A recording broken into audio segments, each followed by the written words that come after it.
Kimbangismo oye! Kimbangismo oye! Kimbangismo oye! Espoir du monde, Église universelle. Nkamba oye! Nkamba oye! Nkamba oye! Yerusalemu yapa, ikunamba, tata nzambi, fumu Yesu, etata Ijiki oye! Ijiki oye! Ijiki oye! espoir de l'Église. Papa Simon Kimba Mchangani oye! Papa Simon Kimba Mchangani oye! Papa Simon Kimba Mchangani oye!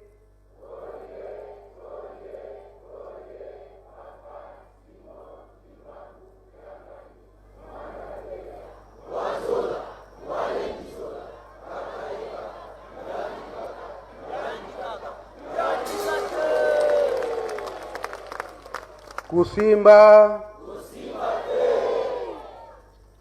Yankele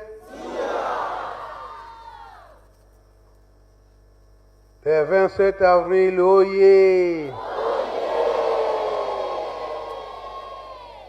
Le 27 avril oye! Le 27 avril oye!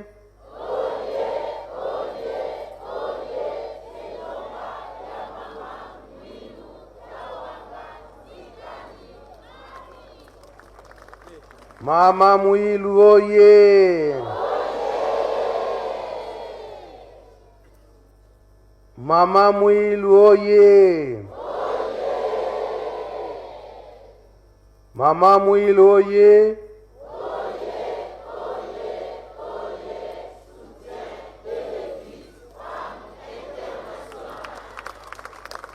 Yangonde lukumu ekokina ye. Ambatena le 27 avril 1959 nde alonga kina ye. Yango pe makambo mingi oyo ye atikalaki ko promettre eumelaki te esalamaki koloba ete alandaki matambe ya papa Simon Kimbangu.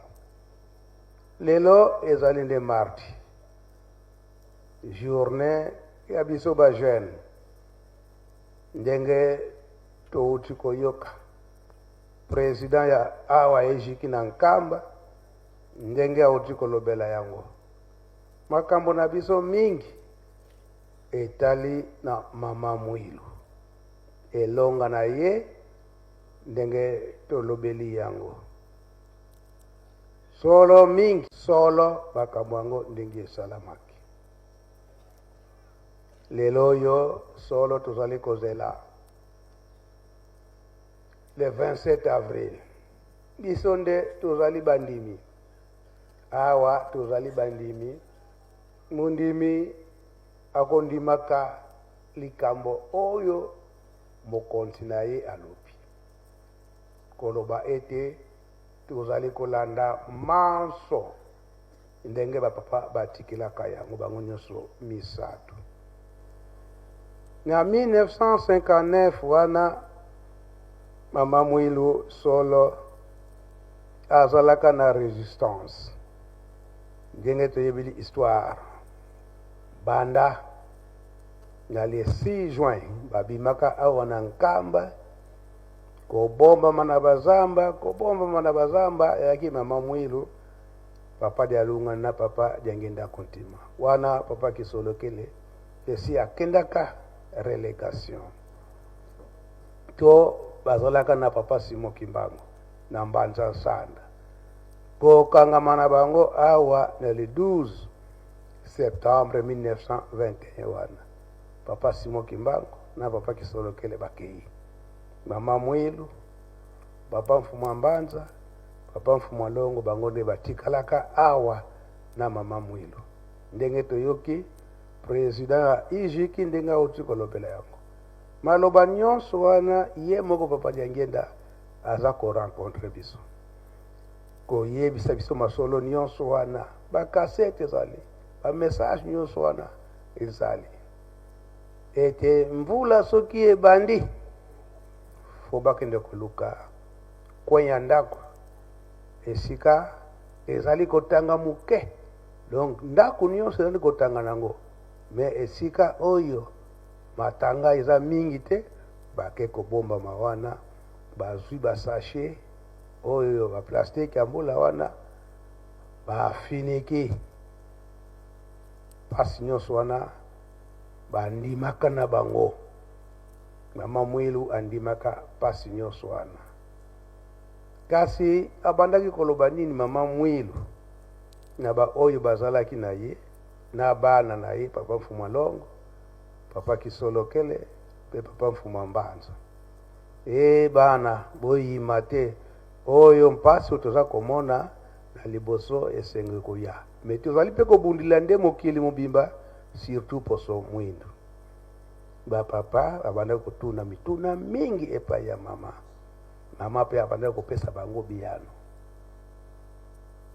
nde na suka à partir de 1956 mama Mwilu abandi komona ete bana bazali kolela mingi lingomba ezali koyoka pasi koya na kobomba mapwete bakoma na nkamba basokola maya nkamba pe mama Mwilu alobaki ete na mikolo koya na kozala pene ya tata na bino pwete nakoka kosenga pasi oyo ekoka kosila tobomba malisusu te mpona koya kobondela tobondela pe na ndenge mangomba nyonso ekobondelaka wana mama Mwilu aza kosala allusion na catholique na ba protestant yango emonanaki ete na le 27 avril wana tango mama Mwilu aye kotika biso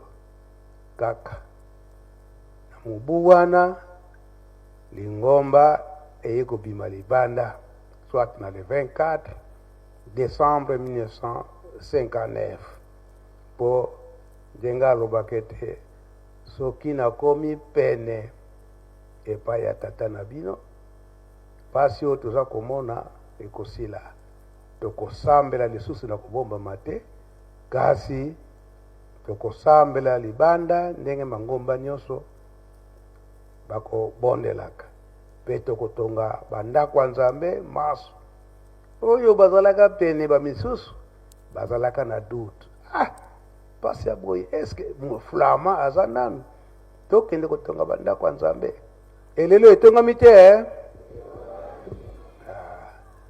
oyo bazalaka sikoyo sini ya liboso bamonaka eke ngombe ebimi libanda mama Mwilu tikete ozwa lukumu na yo pamba te liloba oyo yo olobaki yango oyekokani kolala kolamuka mama Mwilu mpe apesaki bilaka na bato ebele eke mundele akokende ndenge papa Simon Kimbangu alobelaka yango bato batali mundele oza na makasi boye ndenge nini akokendele oyo tozana na sous domination bamindele bisika nyonso toyoka kaka boye na 1960 na le 30 juin indépendance ya RDC ekozwama yambo indépendance ya kozwama mama Mwilu asali rappel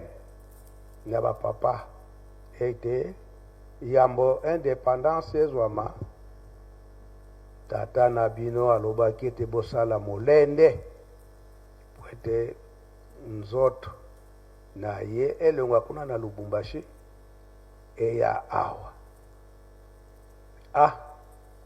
bato oyo bazalaki pene bapapa oyo bazalaki ke basecrétaire balobi tokomeka ndenge nini epai ya mundele. Et surtout que à peine 9 ans bauti kotia nzota papa Simon Kimbangu na se ya mabele. Et sikoyo eske mundele akondima bwana kolongola nzoto ya mutu oyo ekoti na se ya mabele ekundami mpo ekende esika mosusu. Bino bato boyebi makambo ya bamindele. Après combien de temps? Après 50 ans. Et Mama Mwilu ayebisi papa Mfuma Ndongo, papa Diangenda ngeyembezo yeimo mala maonzo. Papa Mfuma Ndongo alobie na yebi kasi kozonga simate nde papa Diangenda aza kosalisa mikanda na basecrétaire oyo bazalaka na bango na tango wana pwete basenga nzoto ya papa Simon Kimbangu ezonga na nkamba basecrétaire na badutu nyonso. Kasi papa Mfuma Ndongo papa Diangenda kontima alobile bosala tokende ko introduire. Tango ekomi kuna bamindele balobi ete gouverneur alobi ete ngai te fo kosenga na gouverneur général.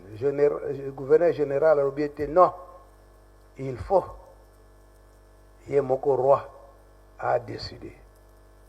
Mikanda eke kuna ye moko papa Simon Kimbangu ake kolakisa bimba kuna na roi kuna na lombango nyonso ale mikanda yaka te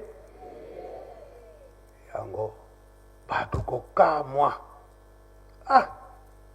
Après 9 ans bakende kolongola nzoto papa Simon Kimbangu osi bakundi kala mingi te nzoto nanu essaie de composer makasi te. Yango isalaka curiosité bamindele eke bakende kotala nzoto yango bakende kokuta yango ndenge nini bamonaka pe o bango bamonaka yango nyonso wana ye kundimisa bango ete solo papa Simon Kimbangu azali nde nzambe nde na le 26 mars wana ndenge babandaka mosala na Lubumbashi babimisi nzoto ya papa Simon Kimbangu na le 27 wana elongo na Lubumbashi pwete ekoma awa na nkamba na le 3 avril 1960 tango wana nani tozwi indépendance te. Manso wana makamusi ya tata nzambe oyo bazalaki na mama Mwilu ba makambo mama alobaki yango eza kokende. Donc bamoni ete espoir ezali ete tata Simon Kimbangu soki alobi likambo nafu esalama yango deja komona mpe na mama Mwilu soki alobi likambo yango mpe fo esalama yango pesaka lokumu pa papa Simon Kimbangu mama Mwilu mpe bamvoala misato yango lelo oyo bozomona eke filme eza wana papa Simon Kimbangu kiangani na président Sassou kuna na ngambo ya Braza Nyabilaka oyo papa Diangenda apesaka ezalaka na le 14 juillet 1984 et que président Sassou akokende na Kunzulu. Sikoyo date nini yake kuna? Le 18 avril l'an 2024. Et ça l'est pratiquement combien d'années? 40 ans. Moni bilaka ya tata nzambe ndenge ekozalaka yango tozongi nanu nsima bakimbangiste tango bamoni nzoto ya papa Simon Kimbangu na le 2 avril 1960 ekomi na Matadi Mayo solo bayaka mingi toyebi histoire ndenge nini ezalelaka bokasi ya tata nzambe emonanaka malgré oyo bato mitema mabe bazangaka te oyo bato na badute oyo bayaka po ete bafongola cercle ya papa Simon Kimbangu. Est-ce que bakokaka? Bakokaka te. Bokasi tata nzambe. Ndiye kozokota awa na le 3 avril 1960 wana. Et humilité. Pamba te, papa Simon Kimbangu alingaki ete te tokozwa indépendance nzoto na ye ezala awa na nkamba. Na ndenge na 1960 wana na le 30 juin nde tozwi indépendance. Oyo bazalaka bomoi na ntango wana makambo nyonso mama Mwilu oyo ye alobaki yango ekokani. Yango batata na bamama lelo oyo biso tozali kolanda papa Simon Kimbangu mama Mwilu bamvoala misato. Lelo toza kotambwisama na papa Simon Kimbangu kiangani. Tozongisa kondima na biso nsima te. Au contraire, na manso ezali koyela biso tolendisa nde kondima na biso ndo elonga ezali. Yango lelo oyo tozali kozela fête ya mama Mwilu le 27 avril oyo epesameli na bamama ya mokili mobimba. Toyebi ete nzambe akosalisa na oyo bazali koya na biso tokozalaka awa na oyo esi bakoti na milulu na biso nyonso eleka na kinya manso makasi na mabondeli. Yango mpona mama Mwilu toleki. Soki tomoni filme wana solo ezali nde esengo komona eke bilaka epesamalaka na ntango wana le 14 juillet 1984 oyo papa Mfuma Longo papa Dangenda Kuntima apesaka invitation na président Sassou kwete akoma na kunzulu maye oyo malubamaka na ntango wana tokolanda yango pe tokosuka na réalisation ndenge eye kosalama après 40 ans wana esengo te nyonso wana ezali nde kolendisa kondima na biso. Kolendisa kondima na biso ke nzela oyo tozali kolanda ezali ya solo. Mingi bazali kobungisa mapana nini? Bozozwa nini? Bandakala bobandaki bozwi nini? Bakoko na bino bazwi nini? Biso tozali kozela kaka elaka oyo ya batata balobaki ete basavant bakobimila wapi? Kaka na église kimbangiste. Invention ekosalama kaka awa. Tozali kokende malema. On dirait liseki. Mais batata oyo balobaki il faut kaka ekokana. Kasi na kosenga boye tokotala film eza mwa mulai. Soki tosali ete totala film soki esili bongo tokotia chinsani mingi tokokima. Eza boye te. Yango na lombango nyonso tokopesa kaka 5 minutes po toumila mingi te. 5 minutes totia basani batata epai bamama pe epai comme ça totie mbala moko après 5 minutes et totali film toyokani tosilisi bokomba tata mwana pe Molimo Santu. Amen.